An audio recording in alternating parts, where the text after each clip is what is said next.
Hello friends, welcome to many video. आज की इस वीडियो में हम उत्तराखंड करंट अफेयर और उत्तराखंड स्टैटिक जीके के पार्ट को देखेंगे। उत्तराखंड करंट अफेयर में हम 2024 के जो भी इम्पोर्टेंट करंट अफेयर है उसको कवर करने वाले हैं, और स्टैटिक के पार्ट में हम जो भी हमारे परीक्षावाणी में जो स्टैटिक का पार्ट होता है, जो रैंडम पूछ दिया जाता है, उसको इस वीडियो में कवर करेंगे। तो इसमें सारे इम्पोर्टेंट ही क्वेश्चन हैं, जैसे करंट अफेयर के सारे इंपॉर्टेंट क्वेश्चन ही ऐड करे हैं, और जो स्टैटिक के इंपॉर्टेंट पार्ट होते हैं वो इस वीडियो में ऐड करे हैं। तो चलिए शुरू करते हैं। और आज का पहला क्वेश्चन है, उत्तराखंड राज्य का पहला सिग्नेचर ब्रिज कहाँ बनाया गया। तो उत्तराखंड में एक सिग्नेचर ब्रिज बनाया गया है, वो कहाँ बनाया गया है।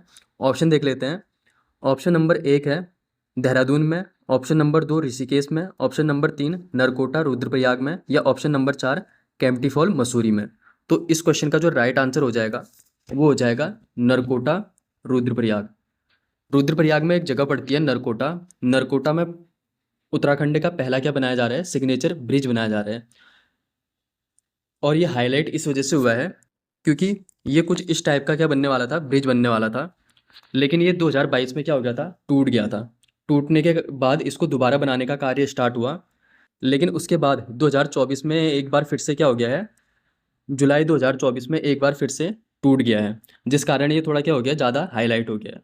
तो इसका जो राइट आंसर हो जाएगा वो कौन सा हो जाएगा, ऑप्शन नंबर 3 नरकोटा रुद्रप्रयाग में क्या बनाया जा रहा है, सिग्नेचर ब्रिज बनाया जा रहा है। इंपॉर्टेंट क्वेश्चन है। क्वेश्चन नंबर सेकंड है, उत्तराखंड में वेलनेट मिशन किस कारण चलाया गया है। तो उत्तराखंड में एक वेलनेट मिशन चलाया जा रहा है, उसका संबंध किस चीज़ से है वो बताना है। ऑप्शन नंबर 1 है जंगली जानवरों की सुरक्षा हेतु, ऑप्शन नंबर 2 बागवानी फसलों के विकास हेतु, ऑप्शन नंबर 3 चाय उत्पादन हेतु, या ऑप्शन नंबर 4 अखरोट उत्पादन हेतु। तो इसका जो राइट आंसर हो जाएगा कि उत्तराखंड में वेलनेट मिशन किस उद्देश्य से चलाया जा रहा है, तो उसका जो राइट आंसर हो जाएगा ये हो जाएगा ऑप्शन नंबर 4 अखरोट उत्पादन हेतु। तो अखरोट की खेती को बढ़ाने के लिए उत्तराखंड में वेलनेट मिशन की शुरुआत की गई है। और एक इसी की तरह है मिलेट मिशन। मिलेट मिशन के तहत मोटा अनाज के उत्पादन को क्या किया जा रहा है, बढ़ाया जा रहा है। लेकिन ये है वेलनेट मिशन, और वेलनेट मिशन का उद्देश्य क्या है, अखरोट के उत्पादन को बढ़ाना। तो इस क्वेश्चन का जो राइट आंसर हो जाएगा वो हो जाएगा ऑप्शन नंबर 4 अखरोट के उत्पादन हेतु वेलनेट मिशन चलाया जा रहा है। क्वेश्चन नंबर 3 है, हाल ही में उत्तराखंड सरकार द्वारा सारा एजेंसी का गठन करने का उद्देश्य क्या है। तो हाल ही में उत्तराखंड सरकार ने अक्टूबर 2 अक्टूबर 2023 को सारा एजेंसी का क्या किया गया है, गठन किया है। तो इसका उद्देश्य क्या है वो बताना है। ऑप्शन देख लेते हैं। ऑप्शन नंबर 1 है वनों में लगने वाली आग पर नियंत्रण पाना, ऑप्शन नंबर 2 है राज्य में पलायन की समस्या को कम करना, ऑप्शन नंबर 3 राज्य के जल स्रोतों को संरक्षित व पुनर्जीवित करना, या ऑप्शन नंबर 4 चार धाम यात्रा में आए लोगों को सुविधा प्रदान करना। तो इनमें से सारा एजेंसी का जो गठन का उद्देश्य है वो क्या है, इसका जो राइट आंसर हो जाएगा वो हो जाएगा ऑप्शन नंबर 3। ऑप्शन नंबर 3 राज्य में जल स्रोतों को संरक्षित और पुनर्जीवित करना सारा एजेंसी का क्या है, मुख्य उद्देश्य है। और जो ये सारा एजेंसी है, इसका गठन 2 अक्टूबर 2023 को किया गया था। और जो ये सारा है इसका फुल फॉर्म है spring sets and river rejuvenation agency. तो इसका हमको फुल फॉर्म भी याद रखना है, और इसका जो उद्देश्य है वो भी याद रखना है। इसके तहत क्या किया जाएगा, जो हमारे पहाड़ों में धारे नौले होते हैं उनको दोबारा से उनका निर्माण कराया जाएगा और उनका पुनरुद्धार किया जाएगा। तो ये इंपॉर्टेंट क्वेश्चन बन जाता है सारा एजेंसी। क्वेश्चन नंबर 4 है, पेरिस ओलंपिक में उत्तराखंड से प्रतिभाग करने वाले खिलाड़ियों में से कौन नहीं है। तो इनमें से कौन पेरिस ओलंपिक में भाग लेने वाला खिलाड़ी नहीं है जिनका संबंध उत्तराखंड से है। तो सबसे पहली बात तो ये बनता है कि भारत से पेरिस ओलंपिक में कुल कितने खिलाड़ियों ने भाग लिया था। तो इस बार जो पेरिस ओलंपिक हुआ था, ये पेरिस ओलंपिक जो हुए थे 26 जुलाई से 11 अगस्त 2024 में इसका आयोजन हुआ था। और इसमें भारत से कुल 117 एथलीटों ने क्या करा था, भाग लिया था। 117 में से 3 खिलाड़ी कहाँ के थे, उत्तराखंड के थे। और जो ये पेरिस ओलंपिक है इसमें भारत ने कुल 6 मेडल जीते थे, जिसमें से 1 सिल्वर था और 5 क्या था, ब्राउंज था। अब हम इस क्वेश्चन को देख लेते हैं कि पेरिस ओलंपिक में उत्तराखंड से प्रतिभाग करने वाले खिलाड़ियों में से इनमें से कौन नहीं है। तो इसका जो राइट आंसर हो जाएगा वो हो जाएगा ऑप्शन नंबर 4 सृष्टि लखेरा। सृष्टि लखेरा का संबंध पेरिस ओलंपिक से नहीं है। जबकि लक्ष्य सेन ने क्या करा था, पेरिस ओलंपिक में भाग लिया था, परमजीत बिष्ट ने भाग लिया था और सूरज पवार ने भाग लिया था। और ये तीनों कहाँ के हैं, ये उत्तराखंड से संबंधित हैं। और सृष्टि लखेरा ये भी इम्पोर्टेंट है, क्योंकि इन्होंने हाल ही में इनको क्या दिया गया है, 69वां फिल्म फेयर पुरस्कार से सम्मानित किया गया है। इनकी एक नॉन फीचर फिल्म है, घोस्ट विलेजेस नाम से, कुछ एक था गांव करके इनकी कुछ रचना है, उसके लिए इनको क्या किया गया था, राष्ट्रपति के द्वारा 69वां फिल्म फेयर अवार्ड से सम्मानित किया गया था। तो ये भी इम्पोर्टेंट है, इसको भी ध्यान में रखना है। क्वेश्चन नंबर 5 है, सकल पर्यावरणीय उत्पादन सूचकांक जारी करने वाला भारत का पहला राज्य कौन बना है? तो सकल पर्यावरणीय उत्पादन सूचकांक जीईपी इंडेक्स जारी करने वाला भारत का पहला राज्य कौन बना है? ऑप्शन है, option number 1 Himachal Pradesh, option number 2 Tamil Nadu, option number 3 Uttarakhand, या ऑप्शन नंबर 4 सिक्किम।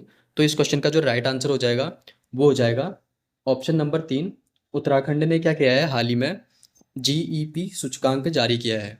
जीईपी सूचकांक जारी करने वाला उत्तराखंड भारत का क्या बन गया है, पहला राज्य बन गया है। और इस जीईपी सूचकांक के तहत 4 और इंडेक्स जारी किए जाएंगे, जो इसके क्या कहलाएंगे, जीईपी सूचकांक के प्रमुख सूत्र कहलाएंगे। और वो कौन कौन से हैं, वो हो जाएगा, पहला आ जाएगा हमारा वायु सूचकांक, जल सूचकांक, मृदा सूचकांक और वन सूचकांक। तो इसका जो राइट आंसर हो जाएगा वो हो जाएगा ऑप्शन नंबर 3। उत्तराखंड ने क्या किया है, सकल पर्यावरणीय उत्पादन सूचकांक जारी किया है। और ये मोस्ट इंपोर्टेंट क्वेश्चन है। क्वेश्चन नंबर 6 है, आर्थिक रिपोर्ट 2021-22 के अंतिम आंकड़ों के अनुसार उत्तराखंड का सर्वाधिक प्रति व्यक्ति आय वाला जिला कौन सा है? तो जो आर्थिक रिपोर्ट 2021-22 आई थी उसके अनुसार उत्तराखंड का सर्वाधिक प्रति व्यक्ति आय वाला जिला कौन सा है? ऑप्शन है, option number 1 Dehradun, option number 2 Udham Singh Nagar, option number 3 Haridwar, या ऑप्शन नंबर 4 नैनीताल। तो इस क्वेश्चन का जो राइट आंसर हो जाएगा वो हो जाएगा ऑप्शन नंबर 3 हरिद्वार। हरिद्वार की प्रति व्यक्ति आय क्या है, सर्वाधिक है। उत्तराखंड में सर्वाधिक प्रति व्यक्ति आय वाला जिला कौन सा है, हरिद्वार है। उसके बाद जो दूसरे स्थान पे है वो है उधम सिंह नगर। उसके बाद जो तीसरे स्थान पे है वो है देहरादून, और चौथे स्थान पे है नैनीताल। तो मोस्ट इंपोर्टेंट क्वेश्चन बनता है, सर्वाधिक प्रति व्यक्ति आय वाला जिला कौन सा है, हरिद्वार है। उसके बाद सेकंड नंबर पे है उधम सिंह नगर, उसके बाद थर्ड नंबर पे है देहरादून, और चौथे स्थान पे कौन है, नैनीताल है। तो इस क्वेश्चन का जो राइट आंसर हो जाएगा वो हो जाएगा ऑप्शन नंबर 3 हरिद्वार। और ये चारों जिले ही हमको याद रखने हैं सीरीज वाइज, क्योंकि ये मोस्ट इंपोर्टेंट क्वेश्चन है और ये डायरेक्ट पूछा भी जा सकता है कि इनका क्रम बताओ कि पहले दूसरे तीसरे स्थान पे कौन है। तो ये मोस्ट इंपोर्टेंट क्वेश्चन बन जाता है। क्वेश्चन नंबर 7 है, देवभूमि मुस्कान योजना का संबंध है। तो देवभूमि मुस्कान योजना का संबंध किस चीज़ से है वो बताना है हमको। ऑप्शन नंबर फर्स्ट है अध्यापकों व विद्यार्थियों को कंप्यूटर प्रशिक्षण देना। ऑप्शन नंबर 2 6 से 14 वर्ष के बच्चों का विद्यालय में 100% नामांकन करना। ऑप्शन नंबर 3 प्राथमिक व माध्यमिक विद्यालयों में मध्यांतर भोजन उपलब्ध कराना। या ऑप्शन नंबर 4 वंचित वर्ग के छात्रों को उत्कृष्ट व निःशुल्क शिक्षा दिलाना। तो इस क्वेश्चन का जो राइट आंसर हो जाएगा कि देवभूमि मुस्कान योजना का संबंध किस चीज़ से है, तो इसका जो राइट आंसर है वो है ऑप्शन नंबर 4, वंचित वर्ग के छात्रों को उत्कृष्ट व निःशुल्क शिक्षा दिलाना इसका क्या है, उद्देश्य है। और जो ये देवभूमि मुस्कान योजना है ये सन 2009 में क्या की गई थी, इसकी शुरुआत की गई थी सन 2009। तो ये इंपॉर्टेंट क्वेश्चन है, देवभूमि मुस्कान योजना। क्वेश्चन नंबर 8 है, हाल ही में उत्तराखंड नई शिक्षा नीति 2020 लागू करने वाला देश का पहला राज्य बना है। यह नीति राज्य में कब लागू हुई?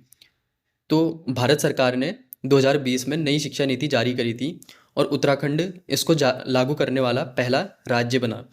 तो उत्तराखंड में ये शिक्षा नीति कब से लागू हुई थी? ऑप्शन देख लेते हैं। ऑप्शन नंबर 1 जुलाई 2020 से, ऑप्शन नंबर 2 12 जुलाई 2021 से, ऑप्शन नंबर 3 12 जुलाई 2022 से, या ऑप्शन नंबर 4 21 जुलाई 2023 से। तो इस क्वेश्चन का जो राइट आंसर हो जाएगा वो हो जाएगा 12 जुलाई 2022। 12 जुलाई 2022 को उत्तराखंड सरकार ने नई शिक्षा नीति 2020 को क्या किया था, उत्तराखंड में लागू कराया था। जो ये नई शिक्षा नीति है ये 12 जुलाई 2020 को भारत सरकार ने इसको जारी किया था और उत्तराखंड सरकार ने इसको 12 जुलाई 2020 को उत्तराखंड में लागू करा। और इस नीति को लागू करने वाला उत्तराखंड क्या है? भारत का पहला राज्य है। क्वेश्चन नंबर 9 है, उत्तराखंड राज्य के किस जिले में रूम टू रीड कार्यक्रम चलाया जा रहा है? तो उत्तराखंड के किस जिले में रूम टू रीड कार्यक्रम चलाया जा रहा है? ऑप्शन है, option number 1 Almora, option number 2 Dehradun, option number 3 Udham Singh Nagar या ऑप्शन नंबर 4 हरिद्वार। तो इस क्वेश्चन का जो राइट आंसर हो जाएगा वो हो जाएगा ऑप्शन नंबर 4 हरिद्वार। हरिद्वार में रूम टू रीड कार्यक्रम चलाया जा रहा है। क्वेश्चन नंबर 10 है, उत्तराखंड में माध्यमिक विद्यालयों में यूप्रोप कार्यक्रम किस उद्देश्य से चलाया जा रहा है? तो ये मोस्ट इंपोर्टेंट क्वेश्चन है और शायद ये किसी एग्जाम में पूछा भी हुआ है कि यूप्रोप कार्यक्रम का संबंध किस चीज़ से है। ऑप्शन ऑप्शन देख लेते हैं। पहला ऑप्शन है निशुल्क पाठ्य पुस्तकों के वितरण करना।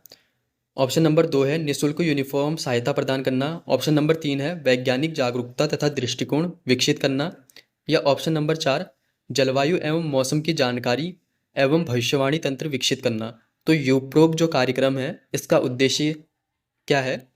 इसका जो राइट आंसर हो जाएगा वो हो जाएगा ऑप्शन नंबर 4। ऑप्शन नंबर 4 जलवायु एवं मौसम की जानकारी एवं भविष्यवाणी तंत्र विकसित करना इसका क्या है? उद्देश्य है। और ये यूप्रोप जो कार्यक्रम चलाए जा रहे हैं ये माध्यमिक विद्यालयों के छात्रों के लिए चलाया गया है। क्वेश्चन नंबर 11 है, उत्तराखंड का प्रथम मेडिकल विश्वविद्यालय स्वामी राम हिमालयन विश्वविद्यालय को किस वर्ष डीम्ड यूनिवर्सिटी का दर्जा प्राप्त हुआ? तो जो उत्तराखंड का स्वामी राम हिमालयन विश्वविद्यालय है इसको किस वर्ष डीम्ड यूनिवर्सिटी का दर्जा प्राप्त हुआ? ऑप्शन है, option number 1 1949, option number 2 1962, option number 3 2001 या ऑप्शन नंबर 4 2007। तो इसका जो राइट आंसर होगा वो होगा ऑप्शन नंबर 4 2007। 2007 में स्वामी राम हिमालयन विश्वविद्यालय को डीम्ड यूनिवर्सिटी का दर्जा मिला था। और सबसे पहली बात तो ये है कहाँ पे? ये देहरादून के जौली ग्रांड में ये कॉलेज स्थित है और इसकी स्थापना 1989 में इसकी स्थापना हुई थी देहरादून के जौली ग्रांड में और इसे सन 2007 में डीम्ड यूनिवर्सिटी का दर्जा दिया गया था। मोस्ट इंपोर्टेंट क्वेश्चन है। क्वेश्चन नंबर 12 है, निम्न में से कौन वर्तमान समय में उत्तराखंड के राज्यसभा का सदस्य नहीं है?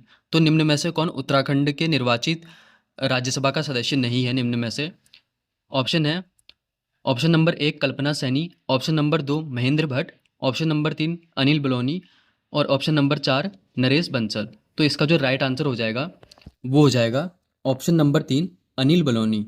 अनिल बलौनी वर्तमान समय में उत्तराखंड के राज्यसभा अध्यक्ष नहीं बल्कि ये क्या हो गए हैं, लोकसभा से निर्वाचित सदस्य हैं। और इनका निर्वाचन कहाँ से हुआ है? पौड़ी पौड़ी लोकसभा सीट से इनका चुनाव हुआ है। पहले ये राज्यसभा के सदस्य थे। अब जो वर्तमान में उत्तराखंड से 3 राज्यसभा के जो सदस्य हैं वो कौन कौन हैं? एक तो है कल्पना सैनी, दूसरे हैं महेंद्र भट्ट और तीसरे हैं नरेश बंसल। तो अनिल बलौनी राज्यसभा के नहीं बल्कि उत्तराखंड से लोकसभा के क्या हैं, सदस्य हैं। तो इस क्वेश्चन का जो राइट आंसर हो जाएगा वो हो जाएगा option number 3 Anil Baluni. Question number 13 है, वर्ष 2016 में उत्तराखंड में राष्ट्रपति शासन लागू होते समय भारत के राष्ट्रपति कौन थे? तो जब 2016 में उत्तराखंड में राष्ट्रपति शासन लगा था उस समय भारत के राष्ट्रपति कौन थे? ऑप्शन है, option number 1 KR Narayan, option number 2 HD Deve Gowda, option number 3 Pranab Mukherjee या ऑप्शन नंबर 4 द्रौपदी मुर्मू। तो इसका जो राइट आंसर हो जाएगा वो हो जाएगा ऑप्शन नंबर 3 प्रणब मुखर्जी। जब उत्तराखंड में राष्ट्रपति शासन लगा था 2016 को, 2016 में भी कब लगा था? 27 मार्च से 12 मई 2016 को 46 दिन का क्या लगा था? राष्ट्रपति शासन लगा था। उस समय भारत के जो राष्ट्रपति थे वो प्रणब मुखर्जी थे। और उत्तराखंड के उस समय मुख्यमंत्री कौन थे? उस समय मुख्यमंत्री के पद पर उत्तराखंड में हरीश रावत थे। तो मोस्ट इंपॉर्टेंट क्वेश्चन है कि 2016 में राष्ट्रपति शासन के समय भारत के राष्ट्रपति कौन थे? तो वो कौन थे? प्रणब मुखर्जी थे। क्वेश्चन नंबर 14 है, 38वें राष्ट्रीय खेल कहाँ प्रस्तावित हैं? तो जो 38वें राष्ट्रीय खेल वो कहाँ प्रस्तावित हैं? ऑप्शन है गोवा में, ऑप्शन नंबर 2 उत्तराखंड में, ऑप्शन नंबर 3 हरियाणा में या ऑप्शन नंबर 4 तमिलनाडु में। तो इस क्वेश्चन का जो राइट आंसर हो जाएगा वो हो जाएगा ऑप्शन नंबर 2 उत्तराखंड में। उत्तराखंड में जो 38वें राष्ट्रीय खेल हैं उनका आयोजन होने वाला था सन सन 2024 में इनका आयोजन होने वाला था, लेकिन पेरिस ओलंपिक के कारण ये इस वर्ष नहीं हो पाए। शायद ये अगले वर्ष होंगे। और ये कहाँ होने वाले हैं? उत्तराखंड में होने वाले हैं 38वें राष्ट्रीय खेल। और इससे पहले जो 37वें राष्ट्रीय खेल हुए थे, उनका आयोजन कहाँ हुआ था? गोवा में हुआ था।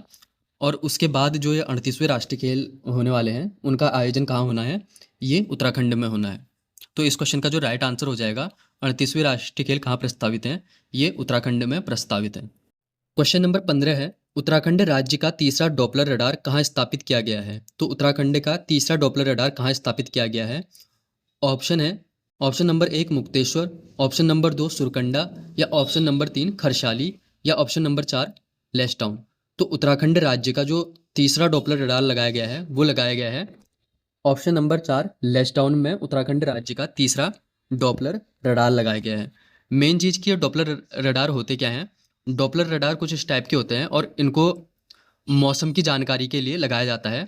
तो उत्तराखंड राज्य का जो पहला डॉपलर रडार लगा था, वो लगा था मुक्तेश्वर नैनीताल में, और जो दूसरा लगा था वो लगा था सुरकंडा सुरकंडा टिहरी में। और जो राज्य का तीसरा डॉपलर रडार लगाया जा रहा है, वो लगाया जा रहा है लेस्डाउन पौड़ी में लगाया जा रहा है। तो इस क्वेश्चन का जो राइट आंसर हो जाएगा, वो हो जाएगा ऑप्शन नंबर 4 लेस्डाउन में।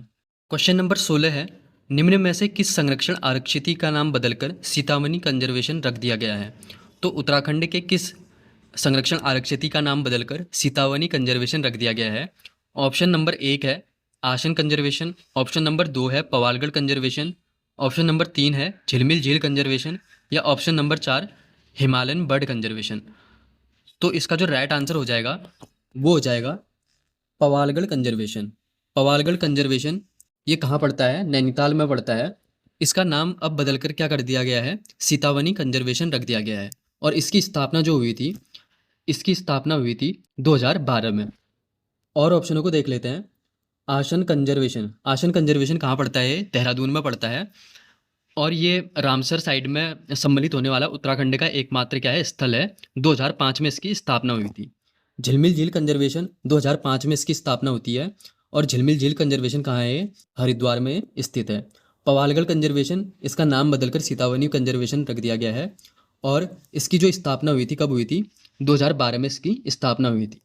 और चौथा ऑप्शन है हमारा Himalayan bird conservation. Himalayan bird conservation भी कहाँ है? ये भी नैनीताल में स्थित है। और 2015 में इसकी स्थापना हुई थी। तो इसका जो राइट आंसर हो जाएगा, वो हो जाएगा हमारा पवालगढ़ कंजर्वेशन। इसका नाम बदलकर अब क्या कर दिया गया है? सीतावनी कंजर्वेशन कर दिया गया है। तो इसका आंसर हो जाएगा ऑप्शन नंबर 2। क्वेश्चन नंबर 17 है, उत्तराखंड समान नागरिक संहिता संबंधी ड्राफ्ट कमेटी के अध्यक्ष कौन थे? तो उत्तराखंड सरकार के द्वारा हाल ही में समान नागरिक संहिता बिल पास हुआ है, तो उसके जो ड्राफ्ट कमेटी के अध्यक्ष थे, वो कौन थे? ऑप्शन है, option number 1 Ranjana Prakash Desai, option number 2 Ritu बाहरी, ऑप्शन नंबर 3 शत्रुघ्न सिंह, या ऑप्शन नंबर 4 राधा रतूड़ी। तो इसका जो राइट आंसर हो जाएगा, वो हो जाएगा हमारा ऑप्शन नंबर 3 शत्रुघ्न सिंह। शत्रुघ्न सिंह उत्तराखंड समान नागरिक संहिता संबंधी जो ड्राफ्ट कमेटी या प्रारूप कमेटी बोल सकते हैं इसको, कि ड्राफ्ट कमेटी के जो अध्यक्ष थे, वो कौन थे? शत्रुघ्न सिंह थे। जबकि जो रंजना प्रकाश देसाई है, रंजना प्रकाश देसाई, जो ये ड्राफ्ट कमेटी शत्रुघ्न सिंह द्वारा बनाई गई थी, उसकी जांच हेतु जो समिति बनाई गई थी, उसकी अध्यक्ष कौन थी? रंजना प्रकाश देसाई थी। तो मोस्ट इंपॉर्टेंट क्वेश्चन है। और इस क्वेश्चन का जो राइट आंसर हो जाएगा, वो कौन सा हो जाएगा? ड्राफ्ट कमेटी के अध्यक्ष कौन थे? वो थे शत्रुघ्न सिंह। क्वेश्चन नंबर 18 है, उत्तराखंड के वर्तमान मुख्य निर्वाचन आयुक्त कौन है? तो उत्तराखंड के वर्तमान मुख्य निर्वाचन आयुक्त कौन है? ऑप्शन है, option number 1 Durgesh Joshi, option number 2 Chandrashekhar Bhatt, option number 3 doctor V Shanmugam, या ऑप्शन नंबर 4 श्री BVRC पुरुषोत्तम। तो इस क्वेश्चन का जो राइट आंसर हो जाएगा, वो हो जाएगा ऑप्शन नंबर 4 श्री BVRC पुरुषोत्तम उत्तराखंड के वर्तमान क्या हैं? मुख्य निर्वाचन आयुक्त हैं। अब और ऑप्शनों को देख लेते हैं। उत्तराखंड के जो पहले मुख्य निर्वाचन आयुक्त थे, वो कौन थे? दुर्गेश जोशी थे। चंद्रशेखर भट्ट क्या थे? इससे पहले जो उत्तराखंड के मुख्य चुनाव आयुक्त थे, वो कौन थे? चंद्रशेखर भट्ट थे। जबकि उत्तराखंड उत्तराखंड निर्वाचन अधिकारी कौन है उत्तराखंड के, वो कौन है, डॉक्टर वी षणमुगम है। और जो हाल ही में वर्तमान में जो उत्तराखंड के मुख्य निर्वाचन आयुक्त बने हैं वो कौन बने हैं, श्री BVRC पुरुषोत्तम बने हैं। कौन बने हैं, ऑप्शन नंबर 4। क्वेश्चन नंबर 19 है, उत्तराखंड के लोकल उत्पादों की ब्रांडिंग किस नाम से होती है। तो जो उत्तराखंड के लोकल उत्पाद हैं अन्य राज्यों या अन्य देशों में उसकी ब्रांडिंग किस नाम से होती है। ऑप्शन है, option number 1 Himadri, option number 2 Hilans, option number 3 हिमान्या, या ऑप्शन नंबर 4 हैव प्योर। तो इस क्वेश्चन का जो राइट आंसर हो जाएगा वो हो जाएगा ऑप्शन नंबर 2 हिलांस। उत्तराखंड के जो लोकल उत्पाद हैं उनका अन्य राज्यों में ब्रांडिंग हिलांस नाम से होती है। जबकि अगर बात कर लें हिमाद्री की, हिमाद्री उत्तराखंड के जो हस्तशिल्प उत्पाद होते हैं उनकी अन्य राज्यों में जो ब्रांडिंग होती है वो हिमाद्री नाम से होती है, जो हस्तशिल्प से रिलेटिव उत्पाद होते हैं। और जो ये हिमान्या और हैव प्योर है ये भी उत्तराखंड के उत्पादों से रिलेटिव ही क्या है, ब्रांड नेम है। अब हाल ही में ही उत्तराखंड सरकार ने अम्ब्रेला ब्रांड नाम से क्या किया है, हाउस ऑफ हिमालय नाम से एक ब्रांड लॉन्च किया है, जिसके अंतर्गत उत्तराखंड में उत्पादित होने वाले सभी प्रकार के जो उत्पाद होते हैं उनकी ब्रांडिंग बाहर के राज्यों में किस नाम से होगी, अब house of Himalaya umbrella brand के नाम से होगी, जिसे PM मोदी के द्वारा लॉन्च किया गया था। तो ये मोस्ट इंपॉर्टेंट क्वेश्चन बन जाता है और इस क्वेश्चन का जो राइट आंसर हो जाएगा वो हो जाएगा हिलांस। क्वेश्चन नंबर 20 है और आज की इस वीडियो का ये लास्ट क्वेश्चन है, स्वच्छता सर्वेक्षण में उत्तराखंड का कौन सा शहर देश में अंतिम पायदान पे रहा। तो उत्तराखंड का कौन सा शहर स्वच्छता सर्वेक्षण में लास्ट स्थान पे रहा। ऑप्शन है, ऑप्शन नंबर 1 है रुड़की, ऑप्शन नंबर 2 है हल्द्वानी, ऑप्शन नंबर 3 है रुद्रपुर, या ऑप्शन नंबर 4 देहरादून। तो इस क्वेश्चन का जो राइट आंसर हो जाएगा वो हो जाएगा ऑप्शन नंबर 3 रुद्रपुर। रुद्रपुर पूरे देश में स्वच्छता सर्वेक्षण के मामले में लास्ट स्थान पर रहा है, जबकि जो देहरादून है पूरे देश में देहरादून का कौन सा स्थान है स्वच्छता सर्वेक्षण में, ये 65वें स्थान पर रहा। तो आज की वीडियो में हमने करंट अफेयर और स्टैटिक्स से रिलेटिव मोस्ट इंपोर्टेंट जो क्वेश्चन होते हैं वो देखे। अब आने वाली वीडियो में हम जो और मोस्ट इंपोर्टेंट क्वेश्चन और स्टैटिक्स से रिलेटिव जो क्वेश्चन बनते हैं वो देखेंगे। तब तक के लिए बाय, थैंक यू।